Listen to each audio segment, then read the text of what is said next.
안녕하세요. 생생법률쇼 진행을 맡은 양지민입니다. 법과 친해지는 제법 좋은 방법 생생법률쇼에서는요. 오늘도 크고 작은 법률 문제로 어려움을 겪고 있는 시청자 여러분들을 위한 법률 상담은 물론이고요. 그리고 세상을 들썩이게 하는 이슈들을 법적으로 해석해보는 법률 이슈 토크, 시사법률 토크까지 준비가 되어 있습니다. 법률과 관련해 궁금한 내용이 있으신 분들은 상담 전화 02557-8295번으로 연락을 주시거나 법률방송 홈페이지에 접속하신 후 법률상담에 문의 남겨주시면 됩니다. 그리고 아래 나가는 메일로도 상담 문의 받고 있습니다. 각 분야의 전문 변호사가 성심성의껏 무료로 상담을 해드리니까요. 많은 참여 부탁드립니다. 그리고 지금 이 방송은 유튜브를 통해서도 실시간으로 함께 방송이 되고 있습니다. 많은 시청 부탁드리겠고요. 소통의 창구도 활짝 열어두도록 하겠습니다. 그럼 오늘 도움을 주실 변호사님 소개해 드리겠습니다. 김기훈 법률사무소의 김기훈 변호사님 자리하셨습니다. 안녕하세요. 예, 안녕하세요. 김기훈 변호사입니다. 오늘도 쉽고 명쾌하게 설명드리도록 하겠습니다. 네, 오늘 김기훈 변호사님과 함께 시작해 보도록 하겠습니다. 그럼 생생법률쇼 오늘 접수된 상담 내용부터 함께 만나보시죠. 제 카드로 동생이 진 빚 제가 갚나요? 채무 변제 피하려 유증까지 포기? 병원 카페에 악성 댓글이 달렸어요.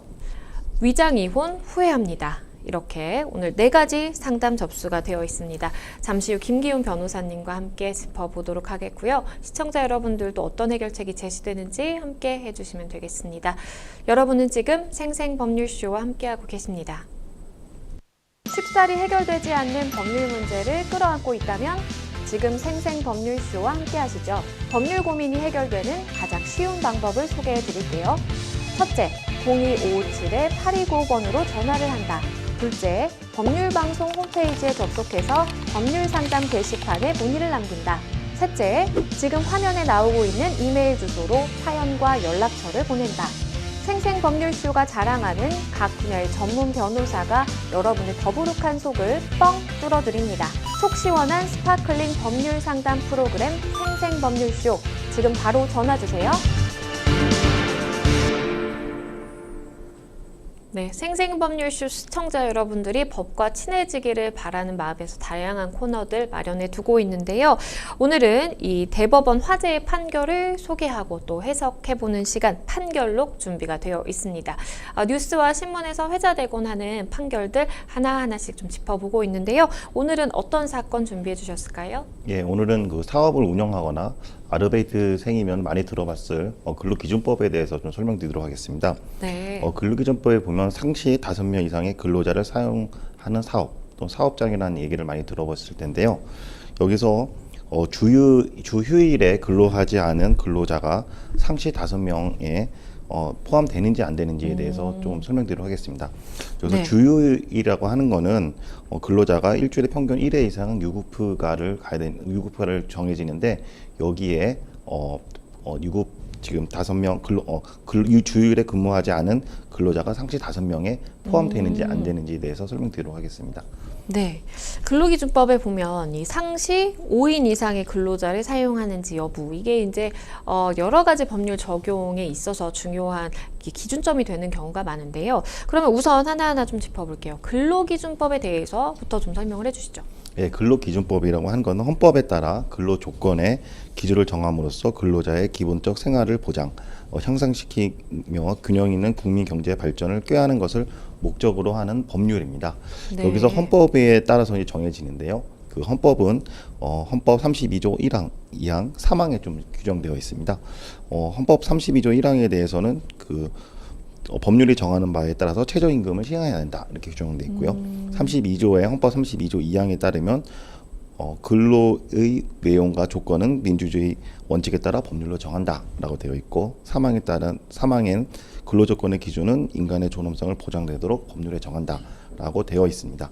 그래서 더 말씀드리면 지금 현재 근로기준법은 97년 3월 13일 날 제정되어 지금 시행되고 있습니다.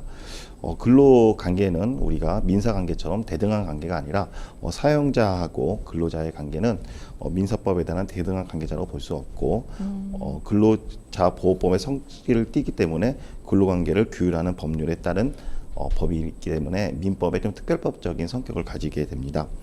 그래서 근로자가 사용자의 사업 또는 사업장에서 임금을 목적으로 종속적 관계에서 노무를 제공한다면은 근로관계에 해당되어 근로기준법이 적용됩니다.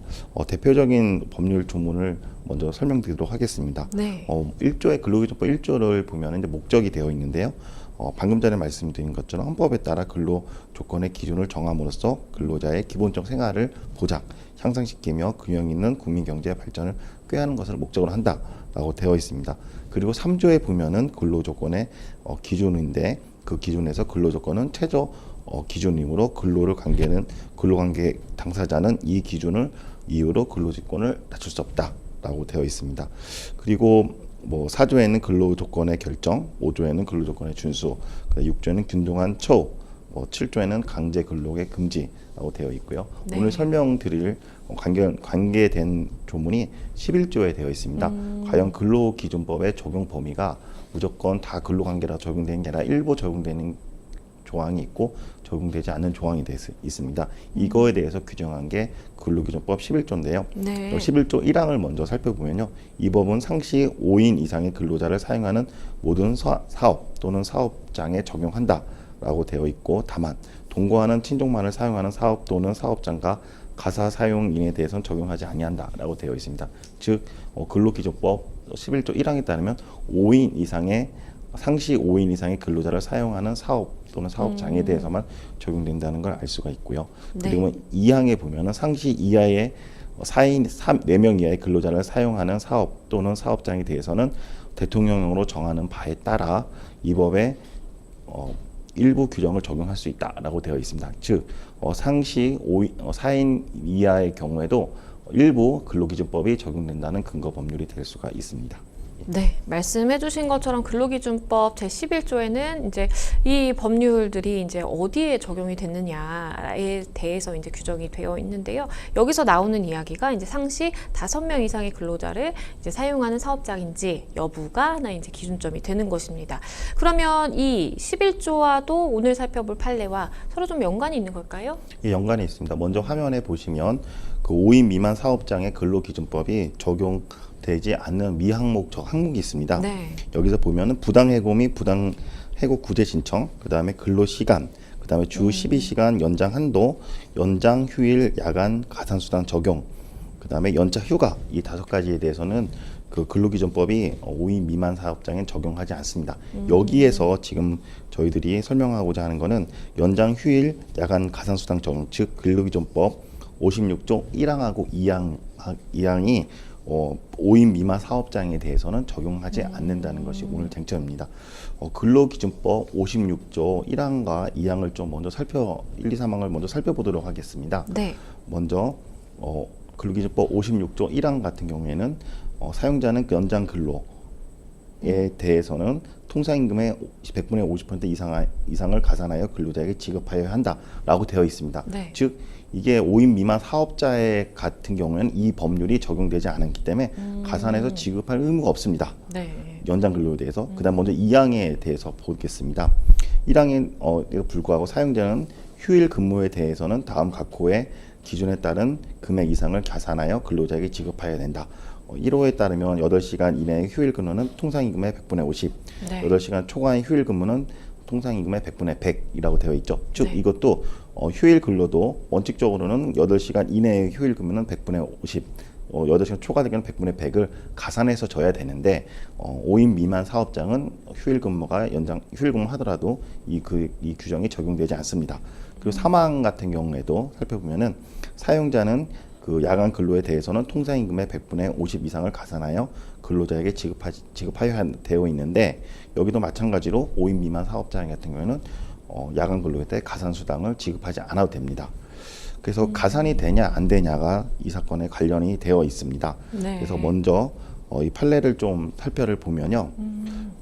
사회 통념상으로 어떤 기준에 따라서 그 5인 미만 상시 5인 미만 사업장이냐 아니냐에 대한 기준을 판례가 설치하고 있는데 네. 근로기준법 11조 1항에서 정한 상시 5명 이상의 근로자를 사용하는 사업 또는 사업장의 의미하고 그 다음에 그 근로자의 수를 어떻게 계산하는 거에 따라서 판례는 사업 통념에 의하여 객관적으로 판단하여 상태적으로 5인 이상에 적용되는 경우도 해당된다라고 판시하고 있고요. 실질적으로 구체적으로 살펴보면은 이 사건 쟁점과 관련 살펴보면은 주 휴일에 실제 근무하지 않은 근로자가 근로기준법 11조 3항의 상시 사용하는 근로자 수를 산정하는 기준이 되는 같은 법 시행령 7조 2의 1항 산정 기간 동안에 사용한 근로자의 연인원 및 같은 조 2항 각호 1일 근로자 수에 포함되는지 여부에 대해서 포함되지 않는다라고 판시하였는데, 즉 주휴일에 실제 근무하지 않는 근로자를 상시 사용 근로자에서 제외시키겠다는 의미입니다. 네, 말씀해주신 것처럼 지금 근로기준법 제11조가 이제 하나의 이제 기준점이 되는 것이고, 그것이 문제가 됐던, 쟁점이 됐던 이제 판결 내용에 대해서 간략하게 설명을 해주셨는데요. 그러면 보다 구체적으로 좀 어떤 일이 있었길래 이번 이제 재판까지 이어지게 됐을까요? 예, 2018년도 6월 달에 있었던 일입니다. 2018년도 6월 달부터 9월 달까지 근무하는 이 식당 사업장이 있었는데, 통상 근로자, 매일 출근하는 근로자가 3명 있었고, 특정 일과 특정 시간대만 단기간 근로자가 몇 명 더 있었습니다.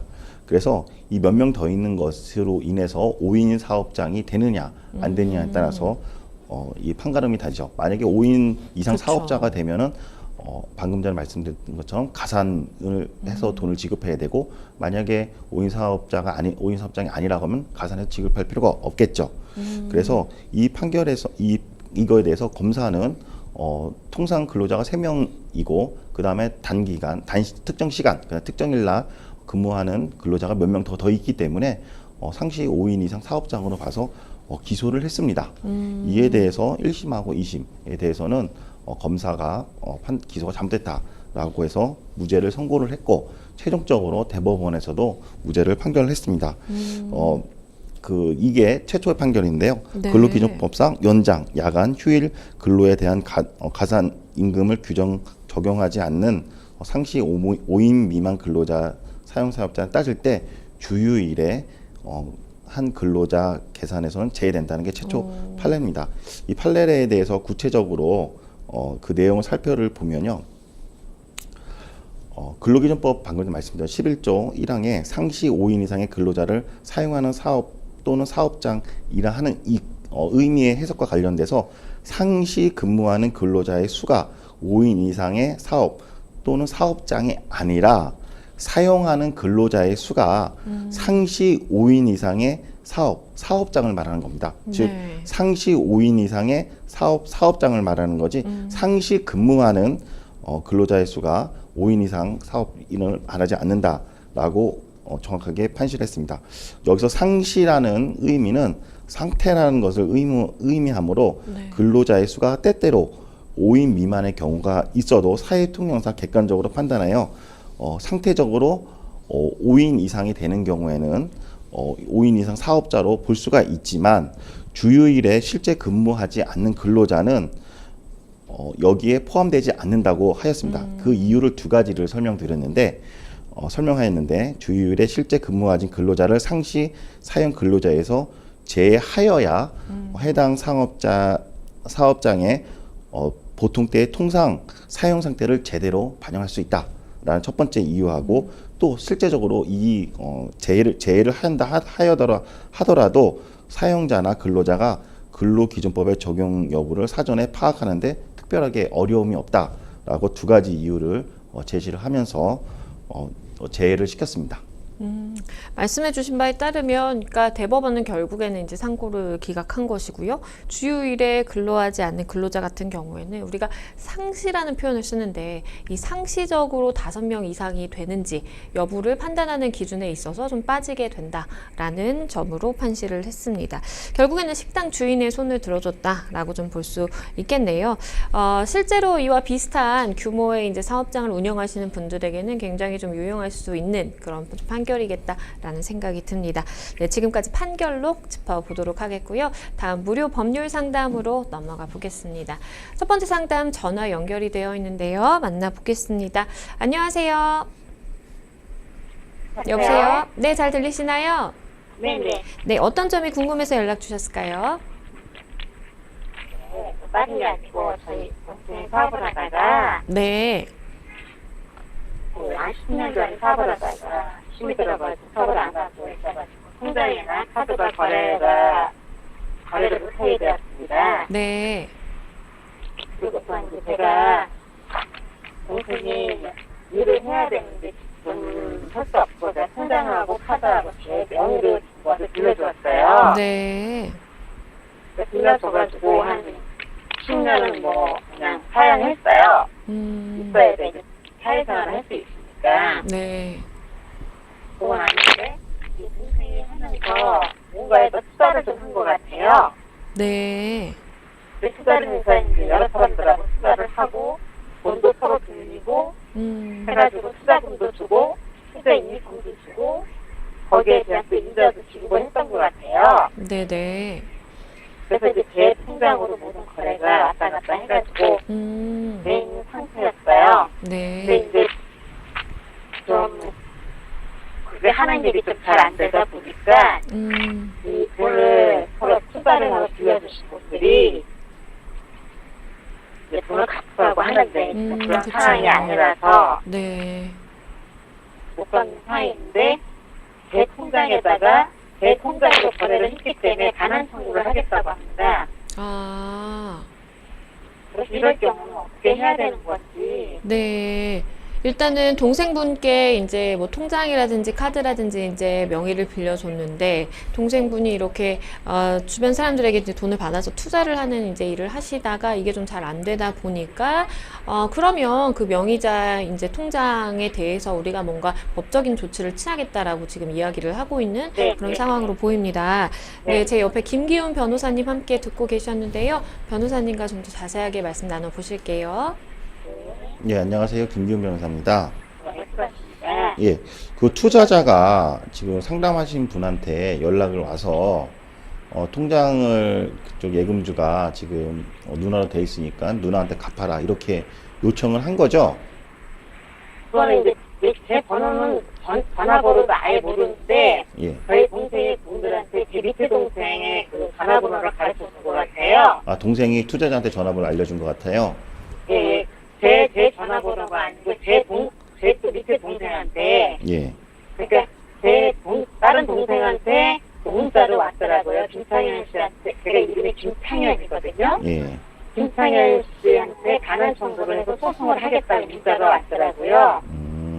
그래서 제가 이걸 상담을 하게 됐습니다. 아, 그러니까 직접 연락 온 건 아니고 네. 그 동생이 투자를 받았고 그 또 여러 형제가 있는데 그 동생이 동생한테 네. 그 누나한테 소송을 할 거다라고 동생이 동생한테 그 네네. 문자를 받아가지고 지금 걱정돼서 전화 주신 거죠? 네, 네. 그러면 지금 동생이 투자를 받았잖아요. 돈을 네네. 받은 거고 그 돈을 받은 게 지금 상담하시는 분의 통장을 빌려준 것 같은데 네. 이 투자 혹시 받을 때 뭐 계약서나 약정서 같은 거 보신 적 있으세요? 아, 저는 못 봤고요. 동생하고 두 분하고는 사용증을 썼다고 그러더라고요. 아, 동생하고 투자자하고 네, 저는 그 사람 얼굴도 모르고 전화번호도 모르거든요. 아, 그러면 이런 아까 차용증을 작성했는데 네. 차용증에 지금 상담하시는 분이 뭐 이름이 들어가거나 그러지는 않았어요. 아, 그러면은 차용증에는 지금 상담하신 분의 이름은 전혀 들어가 있지 않고요. 네. 네. 네. 그럼 이 차용증만 지금 문제되는 건가요? 그게 이제 몇 분이 한 7분이 있는데 다른 분들은 뭐 소액이니까 상관이 없는데 예. 한 분이 이제 한 5천만 원이 되니까 예. 그렇게 이야기를 했어요. 제가 통장을 확인을 해보니까 그분이 시금도 하고 입금도 시킨 게 그 금액이 쭉 나와 있더라고요. 아, 그러니까 동생이 지금 누나 통장으로 해서 돈도 받고 그걸 통장으로 입금도 하고 네, 그분들한테 입금 시키고 시금도 하고 입금도 하고 이렇게 했더라고요. 예. 그럼 동생이 혹시 내가 이거 돈을 못 갚으면 네. 누나가 대신 갚아줄 거다 이런 말을 한 적은 있어요? 그런 적은 안 그럼- 했다, 안 했다 그러더라고요. 그냥 통장만 들여서 쓴 거에 그런 얘기는 전혀 안 했다 누나가 대신 그러더라고요. 갚아주겠다고 한 것도 없고. 그리고 그분들한테 이자도 퍼센트가 좀 세게 해서 줬기 때문에 남동생은 좀 좋은 걸 줬기 때문에 뭐 문제가 되지는 않는다고 하는데 이분들은 이제 와서 그냥 받아야 되겠다, 원금을 받아야 되겠다. 그러면 그 투자자가 동생을 뭐 네. 동생한테 뭐 민사 소송을 돈을 받아야 되는데 동생이 돈을 안 줬고 그러다 보니까 뭐 동생이 뭐 재산이 없어 보이니까 지금 네. 상담하시는 분까지 좀 걸고 넘어지려고 하는 그런 네. 태세인 것 같긴 한데 네. 혹시 그 투자자가 동생한테도 형사 고소를 한 적이 있나요? 아니요, 좀 처음이에요. 8월 5일까지는 예. 뭐 이자도 주고 했으니까 상관이 없었나 봐요. 예. 그래서 동생이 이제 저기 핸드폰에서 고장이 나고 이래 버리니까 이제 돈을 못 받는다고 생각을 하니까 이제 그것도 일이 잘 안 풀리다 보니까 이렇게 부탁을 드렸었나 봐요. 이 차용금은 언제 빌린 거예요? 그때 그래서 불렸고 해서 그게 작년에 21년도에 22년도에 했어요. 22년도 몇 월 달쯤에? 제가 다 아, 돈이 한 번에 온 게 아니고 예. 3만 원, 500만 원만 이렇게 들어왔던 거예요. 장기 거래했고 그렇게 된구나. 네. 예. 그래도 한 번에 여러 거래한 거를 차용증은 한 번에 다 모아놨다는 얘기네요. 결론은. 네네. 예. 그러면 좀 말씀드리겠습니다. 네. 예. 일단은 지금 질문 주신 게 상담하신 분이 내가 이제 민사적으로 책임져야 되냐 이 질문이신데 네. 그 지금 보신 거에 대해서 이 차용증에 대해서 지금 알지도 못했고 관여한 것도 없고 네. 뭐 대신 뭐 너가 작성했을 때 채권자한테 갚아주겠다고 한 적도 없기 때문에 네. 그 민사적으로 책임질 의무는 없습니다. 예, 그래서 그 단지 통장만 빌려줬고 카드만 빌려줬고 그런 나중에 소송이 들어왔을 때 네. 통장만 빌려줬고 카드만 빌려준 거지 경제가 그 동생이 사업을 하다가 10년 전에 좀 어렵게 돼가지고 그렇게 해서 빌려준 거다라고 해가지고 그렇게 반박을 하시면 될 것 같습니다. 근데 그 만약에 답변서 쓰시다가 실수로 뭐 돈을 내가 좀 갚겠다 해버리면 갚아야 되는 거예요. 그래서 답변서 쓰실 때는 정확하게 내가 이 돈을 내가 빌린 적도 없고 동생이 그 돈을 어떠한 거래했는지도 알지 못하고 나는 이 돈을 갚겠다고 말한 적이 없다라고 명확하게 답변서에 기재를 하셔야 됩니다. 그리고 만약에 이제 그렇게 답변서를 기재할 경우에 실제적인 판례도 많아요. 어떤 판례냐면은 통장만 빌려줬을 때 빌려준 사람이 이 차용금을 변제해야 되냐에 대해서 실제 판례를 살펴보면은 변제하지 않아도 된다는 게 판례가 많이 있습니다. 예, 그래서 통장을 빌려줬다는 이유만으로 차용금을 변제해야 되는 건 아닙니다. 이렇게 좀 이해해 주시고 그 다음에 이게 하나 더 지금 투자자가 채권자가 네. 형사 고소도 할 수가 있어요. 네. 그럴 가능성도 충분히 있을 수가 있죠. 지금 몇 천만 원이기 때문에 네. 그냥 동생이 뭐 재산 없다고 해서 민사적으로 재산이 없다 하더라도 형사 고소하면 합의금이라도 받아낼 목적으로 형사 고소를 할 수도 있거든요. 네. 근데 그거에 대해 좀 더 말씀을 드릴게요. 네. 예. 그 일단 돈을 빌려온 게 장기간이고 차용증을 결국에는 장기간 빌렸는데 2022년도에 그 여러 차례 빌린 거에 대한 그 원금을 합산을 시킨 게 2022년도 차용증을 작성한 것 같아요. 그러면 그동안은 이자를 아마 차곡히 아마 성실하게 납부를 했으니까 채권자도 돈을 계속해서 여러 차례 몇 번 빌려준 걸로 보여지거든요. 네. 그렇죠. 만약에 처음 빌려줬는데 처음부터 안 갚았으면은 그 다음에 추가로 돈을 빌려줄 일은 없었겠죠. 네. 예, 그래서 여러 차례 빌려받긴 했지만 그 돈을 순차적으로 갚았기 때문에 갚고 단지 이제 하나의 차용증으로 만들었죠. 이렇게 여러 차례 나눠서 돈을 빌렸는데 돈을 수차례 갚았다고 하는 거는 사기의 고의가 없다는 것에 대한 유력한 증거가 됩니다. 네. 예. 그래서 언제 빌렸는지 나중에 사기로 보고서가 들어오면 언제 빌렸는지 날짜를 정확히 원금 기준으로 하시고 그거에 따른 그 이자를 차곡차곡 납부했다는 거에 대한 증거를 제출하시는 게 많이 도움이 될 겁니다. 그리고 차용증 올해 이제 8월 5일부터 지금 갑자기 돈을 못 갚았다고 지금 말씀 주셨잖아요. 그러면 지금 몇 년 동안은 계속 돈을 잘 갚다가 8월부터 돈을 못 갚았으면 만약에 경제 상황이 뭐 사업하는 게 잘 안 돼서 돈을 못 갚았다라고 할 경우에는 돈을 빌렸을 당시에는 충분하게 변제 능력이 있었는데 그 이후에 내 사업 능력이나 사업 경제 상황이 너무 어려워져서 못 갚을 경우에는 사기죄가 성립이 안 된다는 판례가 있습니다. 예, 그래서 8월 5일 이후에 내가 8월 달에 돼서 특별하게 돈을 못 갚은 이유에 대해서 수사기관에 설명을 하면은 사기죄가 성립이 안 될 수가 있거든요. 그래서 그 부분을 좀 생각을 하셔갖고 나중에 경찰의 조사를 받으시면 될 것 같고 지금 상담하신 누나 같은 경우에는 아예 인원 자체를 모르시잖아요. 네. 예, 그래서 그 만약에 이제 동생도 경찰에 가서 누나는 내한테 통장만 빌려줬을 뿐 사실 이런 투자나 차용 관계 잘 모른다라고 진술을 하고 만약에 또 지금 상담하신 분께서 동생 진술과 일치되게 잘 모른다고 할 경우에는 누나는 이 지금 상담하시는 분은 이 사기에서 아예 혐의가 없게 될 가능성이 높습니다. 예. 그래서 이 점을 꼭 기억하셔서 경찰한테 조사 받으실 때 있는 사실대로 말을 하되 어떤 쟁점이 포인트로 말씀해 주셔야 되는지 그걸 지금 말씀드렸습니다.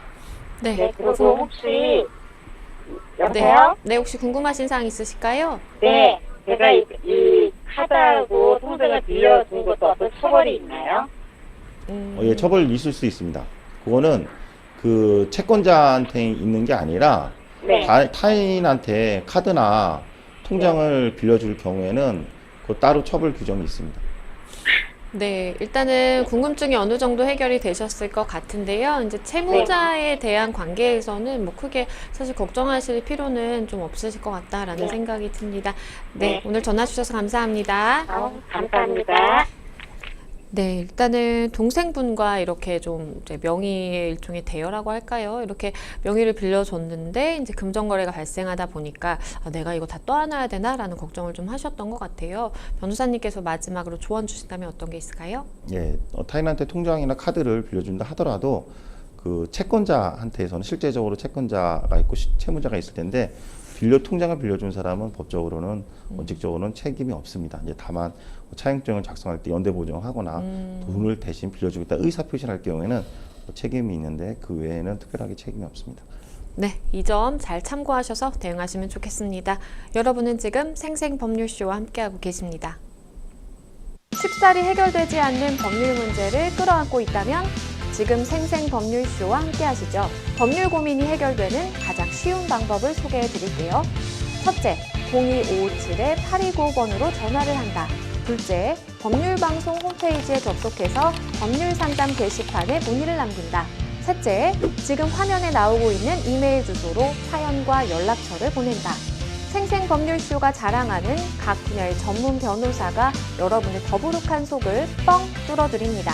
속 시원한 스파클링 법률 상담 프로그램 생생법률쇼, 지금 바로 전화주세요. 네, 다음 상담으로 가보겠습니다. 다음 법률방송 이메일을 통해 접수된 내용입니다. 함께 보시죠.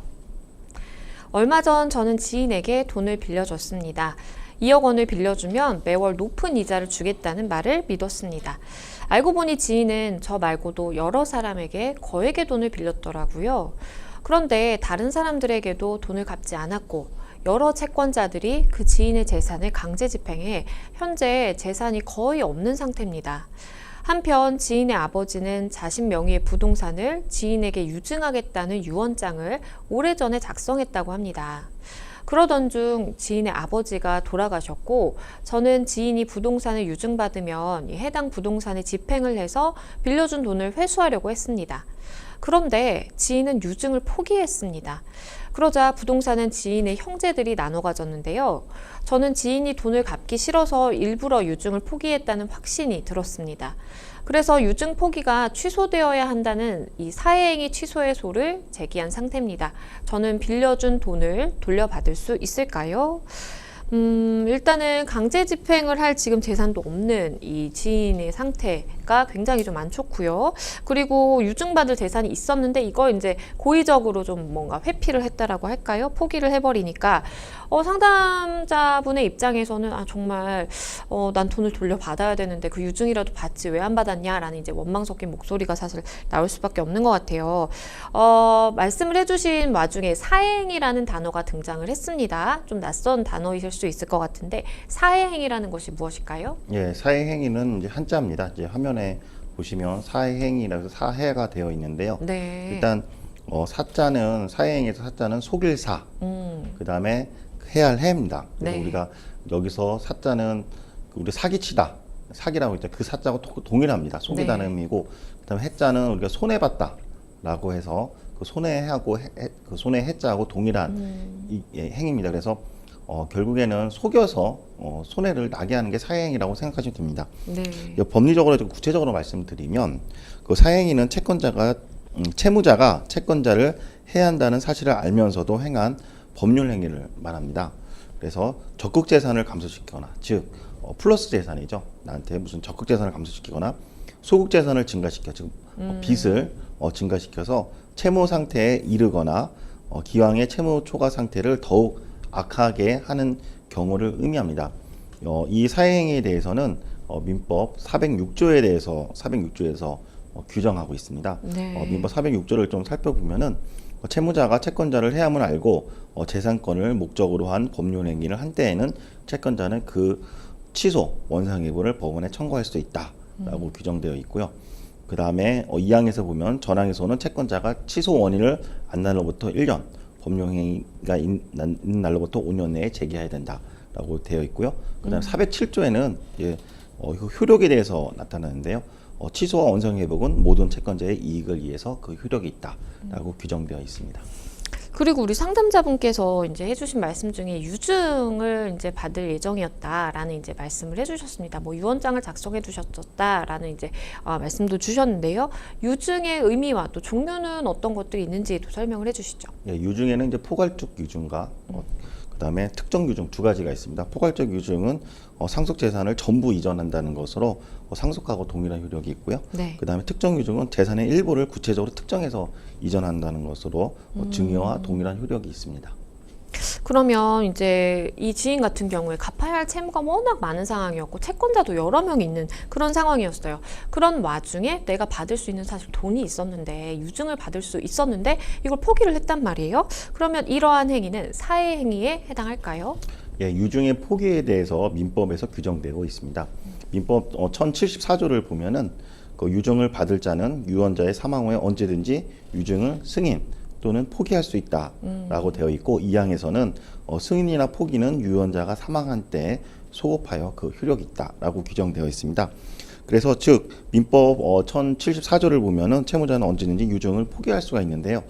그런데 이 지금 1074조 2항에 보면은 사망한 때 소급되어라고 되어 있습니다. 네. 그래서 소급되기 때문에 채무 초과 상태의 지인이 유증을 포기한다 하더라도 사회행위가 되지 않는데 그 이유는 사망 때 소급되기 때문에 원래부터 재산이 늘어난 게 없었다라고 보여지기 때문에 사회행위가 되지 않는다고 보고 있습니다. 그러면 말씀드린 것처럼 채무 초과의 상태였는데 유증까지도 이제 포기를 해버리니까 사실 본인의 이런 재산 상태를 굉장히 악화시키는 행위를 했단 말이에요.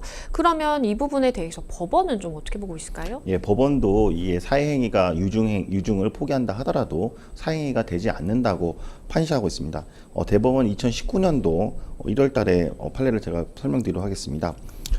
유증을 받을 자는 유언자의 사망 후에 언제든지 유증을 승인 또는 포기할 수가 있고 그 효력은 유언자가 사망한 때에 소급하여 발생한다고 하였으므로 채무 초과에 있는 상태에 있는 채무자라도 자유롭게 유증을 받을 것인지 말 것인지 포기할 수가 있다.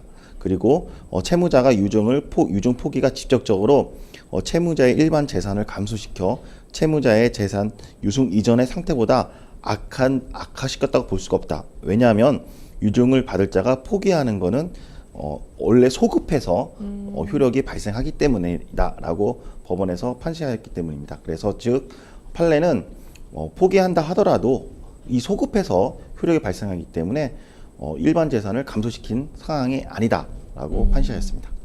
그러면 우리 상담자분 입장에서는 사행위 취소 소송 외에 혹시나 뭔가 좀 법적으로 조치를 취할 만한 것들이 없을까요? 근데 그 채무자가 재산이 있으면은 다른 재산에 대해서 통장 압류나 경매나 이런 방법으로 할 수가 있는데 만약 이 재산밖에 없으면은 실제적으로 강제 집행해서 돈을 받을 수 있는 방법은 없습니다. 그렇죠. 그러면 우리 상담자분처럼 이렇게 돈을 빌려주고도 못 받는 이런 상황을 조금 방지하기 위해서는 어떤 것들에 좀 신경을 쓰는 게 좋을까요?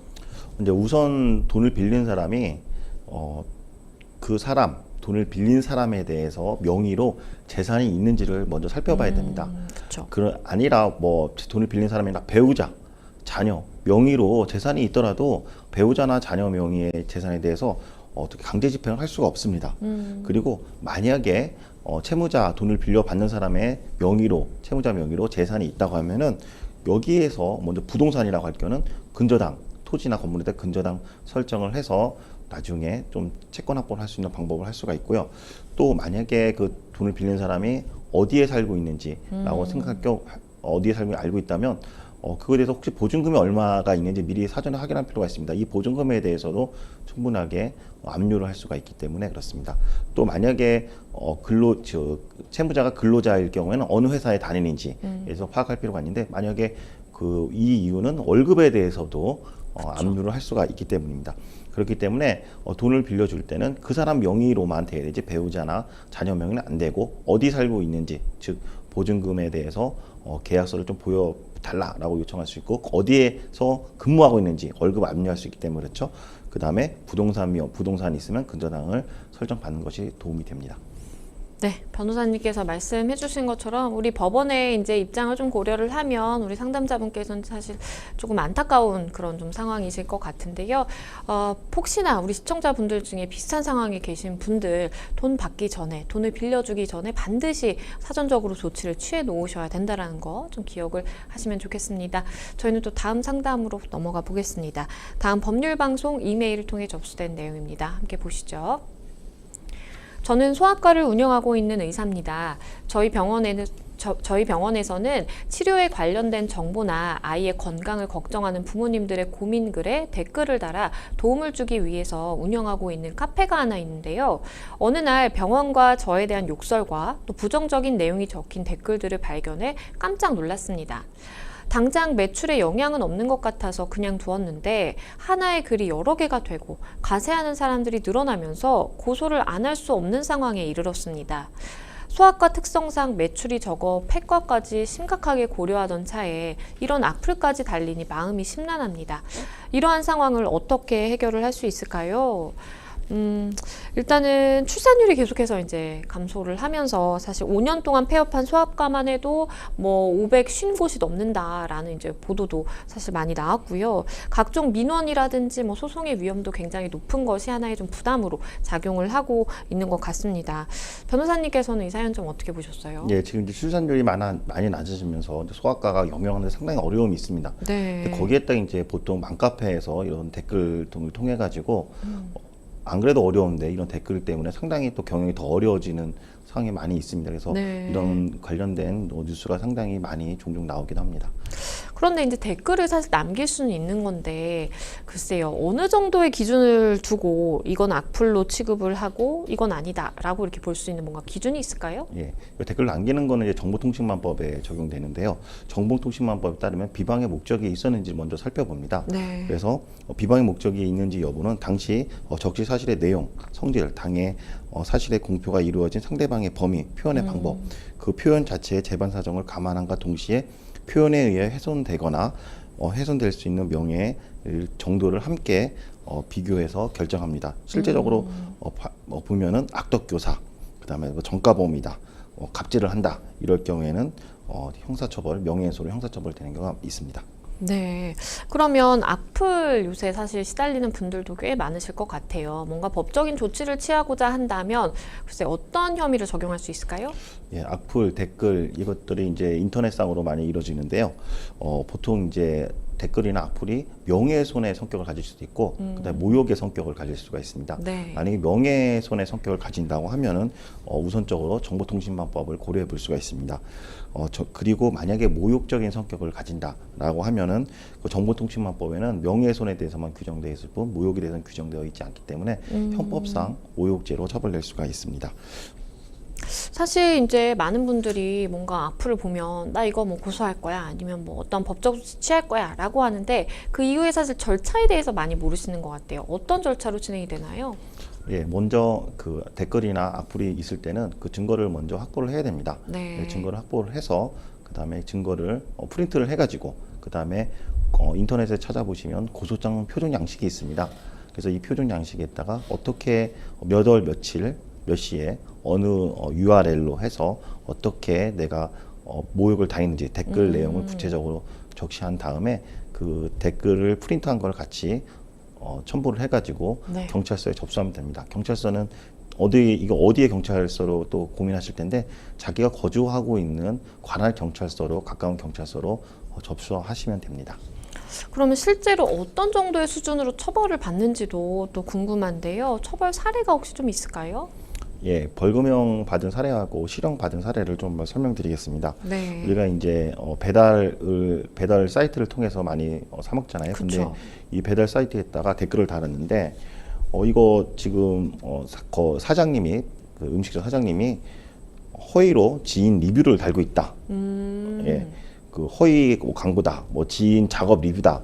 이렇게 해서 댓글을 단 적이 있는데 이 사례에서 2021년 의정부 지방법원에서는요 벌금 200만 원을 선고한 사례가 있습니다. 또 실형을 선고한 사례가 있는데 네. 일타 강사라고 하는 사람이 있었는데 일타 강사가 그 대행업체까지 더 가지고 다른 강사에 대해서 강의평을 허위로 작성하거나 뭐 그렇게 해서 굉장히 업무 방해도 하는 성격도 있었고 모욕적인 발언뿐만 아니라 명예훼손은 경쟁 다른 강사에 대해서 한 적이 있었습니다. 여기에서 법원에서는 또 실형까지 내린 사례가 있습니다. 그래서 실질적으로 이 댓글이 어느 정도 사회적 파장과 어느 정도 명예를 훼손했는지 정도에 따라서 벌금형을 해줄 수도 있고요. 실형까지 처벌한 사례가 있습니다. 간혹 연예인들이 보면 뭐 반성문을 보고 고소를 뭐 취하했다, 그냥 뭐 잘 합의했다라는 이야기도 나오던데 처벌을 원치 않으면 그럼 처벌되지 않는 건가요? 예, 그 명예훼손죄 같은 경우에는 처벌 의사가 없다고 경찰서에 수사기관에 표현을 하면은 처벌되지 않습니다. 근데 보통 그 명예훼손죄하고 그 지금같이 어떤 소각과를 같이 운영하는 경우에는 업무방해죄도 같이 적용될 수가 있습니다. 근데 업무방해죄는 합의가 되더라도 계속 처벌됩니다. 변호사님께서 말씀해 주신 것처럼 사실 업무방해죄까지도 좀 고려를 해보실 수도 있을 것 같고요. 일단은 뭐 법적인 조치를 빨리 좀 취하시는 게 어떨까라는 생각을 해봅니다. 잘 해결이 되시면 좋겠습니다. 저희는 또 다음 상담으로 넘어가 보겠습니다. 다음 법률방송 이메일을 통해 접수된 내용입니다. 함께 보시죠. 저는 결혼한 지 23년 정도 됐습니다. 그런데 5년 전 사업을 하던 남편이 갑자기 사업이 힘들어질 수도 있다며 서류상으로만 이혼을 하자고 했습니다. 아이들이 한참 예민할 때라 고민은 됐지만 혹시나 하는 불안감에 이혼을 하게 됐습니다. 남편은 이혼 후에 위장이혼을 들키면 안 된다고 아주 가끔씩만 집에 들어왔는데요. 그 당시 남편이 사업장을 지방으로 옮기면서 자연스럽게 한 달에 한 번 정도만 집에 오는 생활이 계속됐습니다. 남편은 집에 자주 오진 않았지만 저는 시댁 행사와 명절도 다 참석을 하면서 며느리로서의 역할도 소홀히 하지 않았는데요. 다행히 남편의 사업은 나날이 승승장구했습니다. 그런데 최근 남편이 더는 생활비를 보내줄 수 없다고 일방적으로 통보해 왔습니다. 이미 5년 전에 이혼을 했지만 그동안은 자녀들을 생각해서 양육비와 생활비를 보내왔지만 이제는 아이들도 성인이 되어 양육비를 보내줄 필요가 없다는 게 이유였는데요. 또 남편은 5년 전 이혼하면서 지금 살고 있는 집을 줬으니 재산 분할은 이미 끝난 거라고 합니다. 위장 이혼을 되돌릴 수는 없는 건가요? 되돌릴 수 없다면 재산 분할을 다시 요구할 수는 없을까요? 상담 부탁드립니다. 일단은 뭐 위장 이혼이라고도 표현을 하고 뭐 가장 이혼 뭐 이렇게 얘기를 하기도 하는데요. 이런 경우가 좀 많은가요? 예, 경기가 어려울수록 지금 채권자로부터 독촉을 피하기 위해서 위장 이혼, 가장 이혼이 상당히 많이 늘어난 상황입니다. 실제적으로 이 사례도 아마 사업상 채권 때문에, 채권 재무 관계 때문에 위장 이혼한 것으로 보여집니다. 사실 배우자의 입장에서는 뭐 글쎄요, 남편의 사업이 얼마나 되는지, 뭐 정말 이게 뭐 위장을 이혼을 할 만한 그런 뭐 위급한 상황인지 다 사실 확인하기는 힘들단 말이에요. 일단은 뭐 남편의 말을 믿고 좀 세금적으로나 뭔가 이걸 좀 도와보자라는 생각에 이런 선택을 하신 건데, 글쎄요, 서류상으로만 이혼했다라고 난 알고 이혼을 했고, 내가 시댁이라든지 이렇게 아내 역할은 다 한 상황입니다. 이것도 이혼으로 볼 수 있을까요? 이게 재산 때문에 지금 이혼을 서류상 이혼한 거를 무효로 시구하면 마음이 클 겁니다. 우선 이제 민법 834조에 따르면 부부는 협의해서 이혼할 수 있다라고 규정되어 있고, 그러면 이 이혼이 협의한 이혼이 무효가 되는지 좀 말씀드리겠습니다. 네. 대법원 판례를 보면은 일시적이지만 법률상 부부관계를 해소하려는 당사자 사이에 합의하에 혼인 협의 이혼 신고가 된 이상 협의 이후에 다른 목적이 있다 하더라도 양자 간에 이혼 의사가 없다고 말할 수 없다. 따라서 협의 이혼은 무효로 되지 않는다라고 판시했습니다. 즉 다른 목적이 있다 하더라도 이혼 신고할 당시에 일시적으로만 이혼할 의사가 있었기 때문에 이혼은 무효가 아니다라고 한 게 법원의 판결입니다. 글쎄요, 이게 정말로 이혼이라는 의미였다면 뭔가 잘 더 하나하나 짚어봤을 텐데, 이게 5년이란 세월이 이미 흘러버렸어요. 남편 말대로 재산 분할은 이미 끝났다라고 보는 게 맞을까요?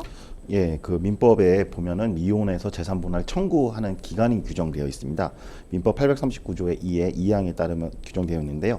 재산 분할 청구권은 이혼한 날로부터 2년이 경과할 때는 소멸한다라고 되어 있습니다. 지금 벌써 5년이 되었기 때문에 민법 839조의 2 법률상 혼인 해소로 인한 재산 분할 청구는 어렵습니다. 그런데 이혼 이후에도 남편과 계속해서 왕래가 있었고, 뭐 어쨌든 한 달에 한 번이든 집에 왔고, 나는 며느리로서 해야 되는 역할을 다 했다라는 말씀을 해주셨는데, 글쎄요, 뭔가 사실혼 관계로 볼 수는 없을까요? 예, 사실은 관계가 볼 여지도 있습니다. 사실은 관계 성립하기 위해서는 주관적으로 당사자 사이에 혼인 의사가 있고, 그 다음에 객관적으로는 부부 공동생활의 실체가 있어야 됩니다. 근데 이 사안 같은 경우는 상담자께서 명절이나 시댁 행사에 참석을 했고, 그 다음에 한 달에 한 번 이상 주기적으로 자택에 방문해서 짧게나마 동거 생활을 했기 때문에 사실은 관계가 있는 것으로 보여집니다. 그러면 지금 우리 아내분, 상담자분의 입장에서는 좀 어떻게 해야 될까요? 예, 방금 전에 이제 법률상 혼인 관계에서 나중에 이혼 신고를 했기 때문에 네. 이 부분으로 해서는 재산 분할 청구가 어렵습니다. 그렇지만 만약에 이제 사실혼 관계가 형성돼 있고 사실혼 관계가 해소될 경우에는 사실혼 관계 해소됐다는 점을 이유로 해서 재산 분할 청구도 할 수가 있습니다. 그래서 지금 만약에 이제 사실혼 관계 깨졌다라고 할 경우에는 꼭 법률상 이미 다시 허위 이혼 신고를 한 다음에 네. 계속 살았고 이 사실관계가 깨졌다는 점으로 재산 분할 청구를 할 수가 있습니다. 근데 여기서 좀 특이한 사항은 그럼 5년 이혼 신고한 다음에 사실관계가 5년이고 법률로는 거의 20년 되지 않았습니까? 그렇죠. 예, 18년 정도 되죠. 그래서 총 23년인데 여기에서 법원에서는 지금 같은 사안에서 판결을 어떻게 했냐면 총 전체 다 합친 23년을 기간으로 해서 재산 분할을 산정한다고 되어 있습니다. 실질적으로 5년밖에 사실혼 관계가 아니더라도 그 전에 있는 것까지 합쳐가지고 재산 분할을 고려해주겠다라는 게 지금 법원의 판결이기 때문에 사실혼 관계 해소에 따른 재산 분할 청구도 고려해 보시기 바라겠습니다.